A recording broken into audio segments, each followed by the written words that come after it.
kasih itu. Salam sejahtera untuk kita semua. Masih bersama dengan Bapak di sini, Pak Joseph Sihombing, ya, selaku mata pelajaran Guru Agama Katolik. Jadi pada hari ini kita akan masuk dalam pelajaran kita, ya. Pada bab yang pertama ini kita nanti akan belajar mengenai pribadi Yesus Kristus. Bagaimana pribadi Yesus Kristus yang akan ingin kita ketahui. Dan pada bagian yang pertama ini, ya, materi yang akan kita bahas yaitu Yesus Kristus sebagai pemenuhan janji Allah. Yesus Kristus sebagai pemenuhan janji Allah.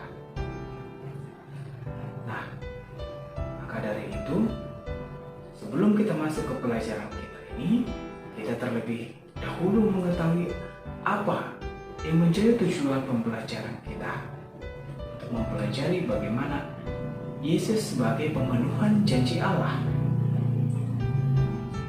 Tujuan yang pertama yaitu beriman akan Yesus Kristus sebagai Allah yang menjelma menjadi manusia.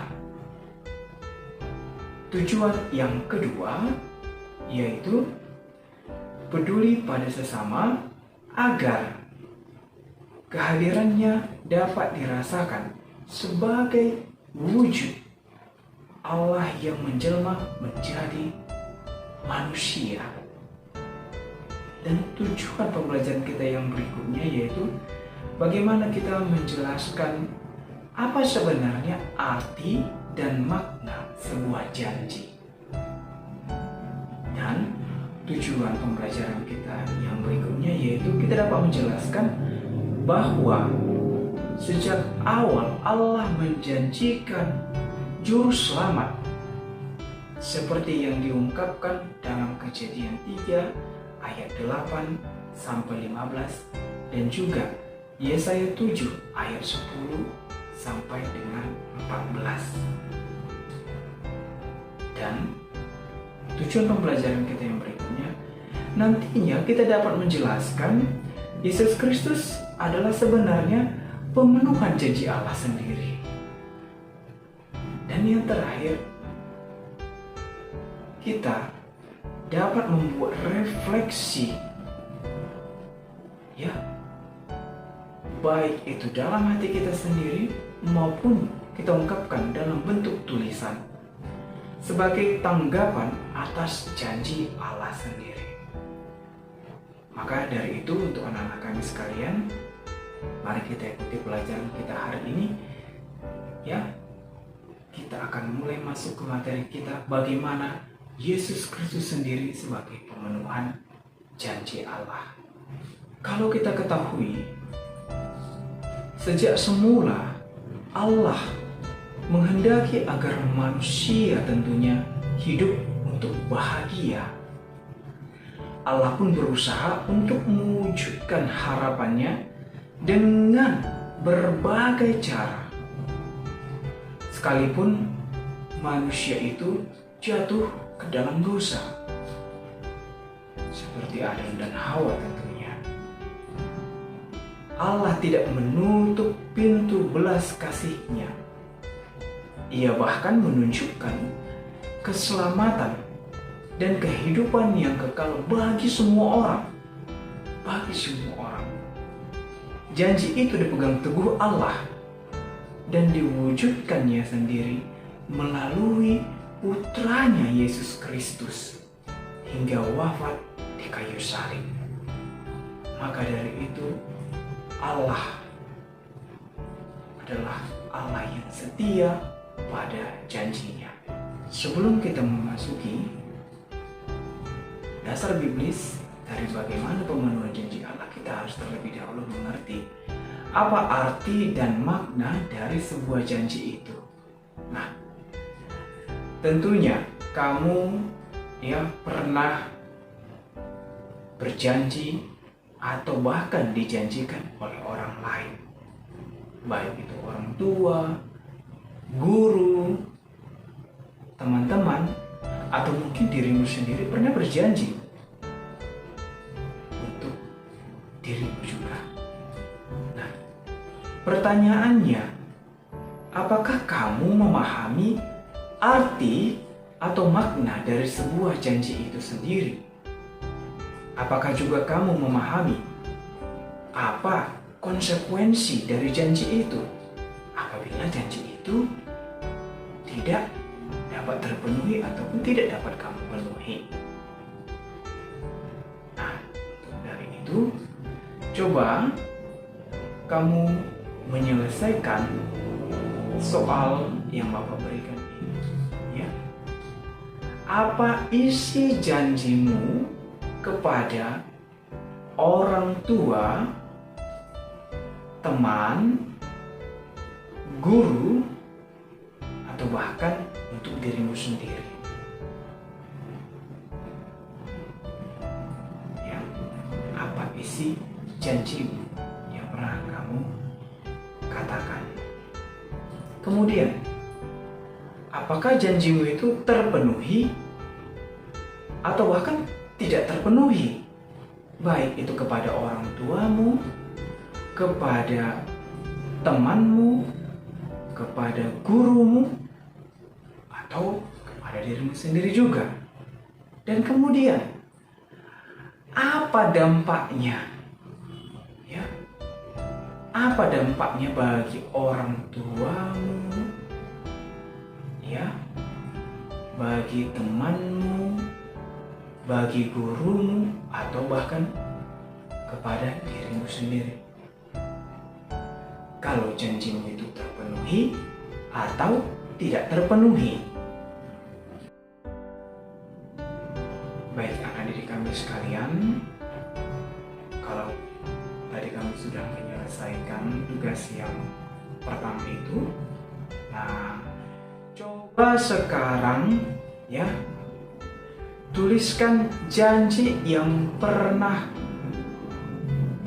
diberikan orang kepadamu, ya, berikan orang lain kepadamu. Ya, yang pertama itu orang tua, teman, dan guru. Nah, kemudian apa isi janji itu? Ya, apa isi janji itu? Tadi kepada orang tua, kemudian teman, dan juga guru. Dan apakah janji itu terpenuhi atau bahkan tidak terpenuhi? Ya. Kemudian apa dampaknya? Nah, setelah kamu menyelesaikan dua bagian tugas ini, cobalah kamu rangkum sebenarnya apa janji itu. Menurutmu sendiri apa pengertian dari janji itu? Kemudian, apa makna dari sebuah janji? Ya, apa makna dari sebuah janji? Nah, kemudian apa dampak yang terjadi jika janji itu dapat terpenuhi? Apa dampaknya? Dan kemudian sebaliknya, apa dampak yang terjadi jika janji itu tidak dapat terpenuhi? Nah, coba kamu rangkum ya, dengan menjawab soal-soal yang sudah Bapak berikan tadi. Nah, anak didik kami sekalian, sekarang kita akan masuk ke dasar biblis mengenai bagaimana Yesus Kristus sebagai pemenuhan janji Allah. Sejak manusia jatuh ke dalam dosa, hubungan manusia dengan Allah sendiri terputus. Ya, itu terdapat dalam Kejadian 3 ayat 8 sampai dengan 15. Akibatnya manusia susah, menderita, sebab upah dosa itu adalah maut. Seperti yang dikatakan Rasul Paulus kepada jemaat di Roma ya, bab 6 ayat 23. Namun, walaupun demikian, Allah sendiri ya tidak ingin manusia ciptaannya itu binasa. Ia berkehendak untuk menyelamatkan manusia itu. Ia pun berjanji untuk memutus penyelamat. Ya, penyelamat yang disampaikan dalam perjanjian lama sering disebut dengan Mesias. Penyelamat itu bahkan telah dinubuatkan, ya, dijanjikan. Nubuat dalam kitab suci biasanya dipakai dengan menjanjikan sesuatu kepada jemaat atau pengikut Allah sendiri.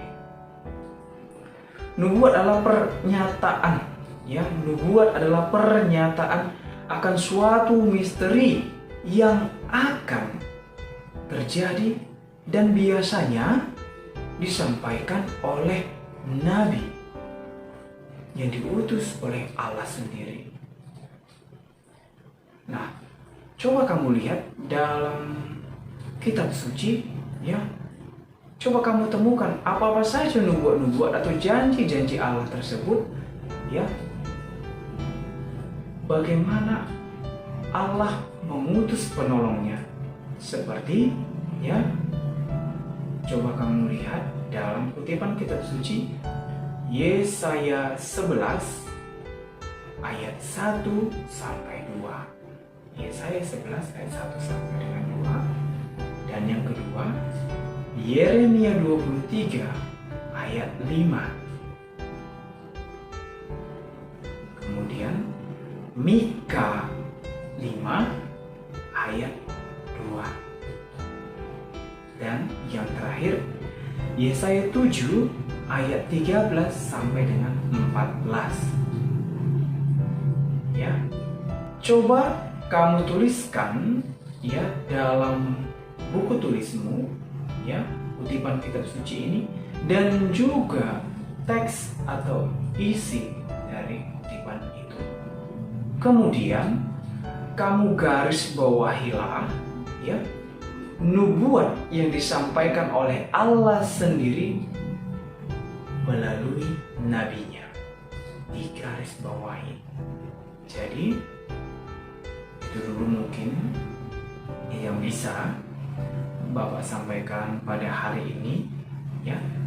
Kita akan lanjutkan pada bagian berikutnya bagaimana Yesus sendiri, ya, sebagai pemenuhan janji Allah. Untuk itu, bagi anak-anak kami, selamat mengerjakan dan sampai bertemu kembali pada bagian yang berikutnya.